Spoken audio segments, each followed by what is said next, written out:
tugas lagi, lagi-lagi tugas. Lama-lama bisa stres nih. Tugas kemarin aja belum selesai, sekarang sudah ada tugas baru. Tunggu dulu. Bukankah hidup itu adalah perjalanan mencari ilmu?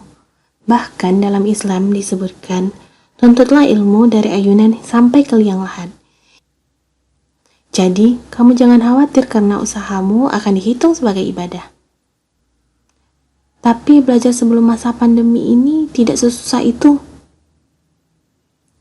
Nah, jadi belajar di sekolah menjadi lebih mudah karena ketika kamu mengalami kesulitan, kamu bisa bertanya kepada teman atau kepada guru. Kalau di rumah, oke, stop. Berhenti mengeluh, karena keluhanmu itu tidak akan banyak membantu kamu menjadi orang yang pintar. Sebaliknya, kalau kamu terlalu banyak mengeluh, maka hari-hari kamu tidak akan pernah menyenangkan. Nah, ini dia rahasia orang-orang yang belajar dari rumah justru semakin hebat. Yuk simak video ini.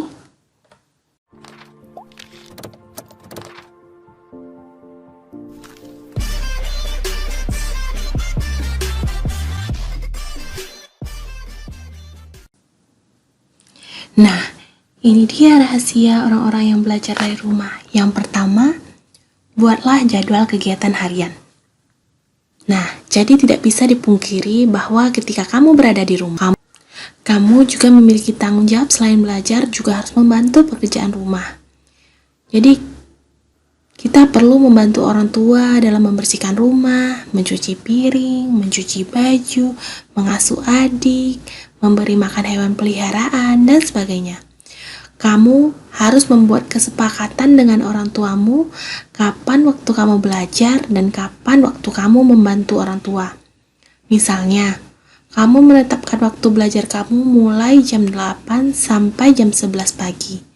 Berarti, tanggung jawab rumahmu harus dikerjakan ketika sebelum jam 8 atau setelah pembelajaran kamu telah selesai. Nah, selama rentang waktu dari jam 8 sampai jam 11 pagi tersebut, kamu harus memanfaatkan waktumu untuk menyelesaikan tugas-tugas dari sekolah tanpa terganggu pekerjaan rumahmu. Yang kedua, ruang belajar harus nyaman. Kamu percaya kan kalau tempat belajar kamu itu mempengaruhi motivasi belajarmu?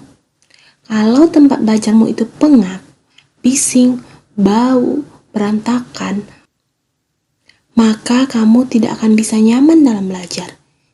Jadi pilihlah tempat yang benar-benar kondusif.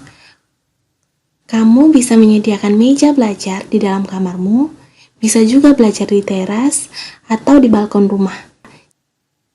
Yang perlu dihindari adalah jangan sampai kamu belajar di atas tempat tidurmu sambil rebahan.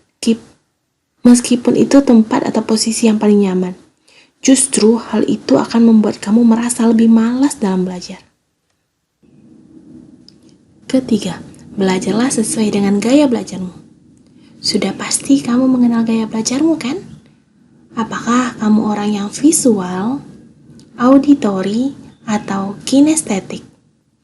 Gunakan pemahaman kamu tentang gaya belajar tersebut dengan menyediakan atau membuat situasi dari belajarmu itu sesuai dengan gaya belajarmu.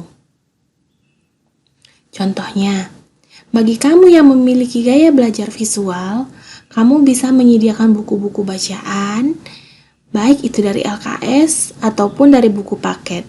Kalau sumber tersebut masih kurang, kamu bisa memperkaya pengetahuan kamu dengan membaca dari website.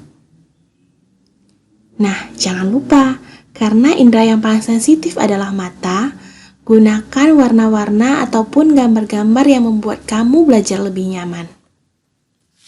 Bagi kamu yang bergaya auditori, kamu bisa belajar sambil mendengarkan musik. Memperkaya pengetahuan kamu dengan menonton video atau belajar sambil diskusi online dengan temanmu. Sedangkan, bagi kamu yang bergaya kinestetik, jangan lupa, sediakan kertas atau buku yang tidak terpakai di samping kamu. Kamu bisa menggunakan buku tersebut untuk mempraktekkan atau untuk mencoret-coret agar tanganmu tetap bergerak ketika belajar. Yang keempat, jauhkan dari benda yang mengganggu. Agar lebih fokus, kamu harus berkomitmen menjaga jarak dari benda-benda tersebut.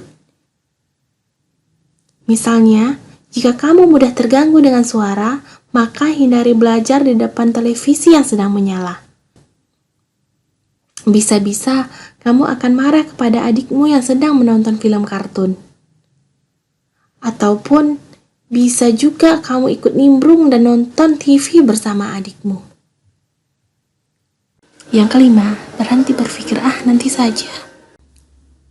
Jangan suka menunda-nunda pekerjaan karena akan menghambat produktivitas kamu. Kamu mungkin berpikir, aku kan punya banyak waktu. Atau, tugas ini kan dikumpulkan minggu depan, masih lama. Sehingga membuat kamu menunda tugasmu padahal kamu juga pasti sudah tahu bahwa besok kamu juga akan mendapatkan tugas-tugas yang baru yang harus diselesaikan juga. Kalau itu kamu lakukan berkali-kali, maka lama-lama tugasmu juga akan menumpuk. Nah, kalau sudah menumpuk tugas-tugas tersebut, maka kamu tidak akan pernah fokus dalam mengerjakan tugas tersebut. Atau istilah lainnya, kamu mengerjakan tugas tersebut dengan asal-asalan. Jadi ada baiknya kalau kamu menerima tugas dari bapak atau ibu guru, selesaikanlah sesegera mungkin dengan rasa tanggung jawab. Nah, yang terakhir, membuat daftar kegiatan. Buatlah daftar-daftar tugas yang ingin kamu kerjakan. Ini untuk memantau tugas-tugas apa saja yang sudah kamu kerjakan dan tugas-tugas mana yang belum kamu kerjakan. Itu dia tips belajar dari rumah secara menyenangkan.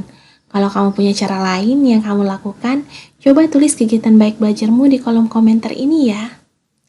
Sekian dulu dari Ibu. Assalamualaikum.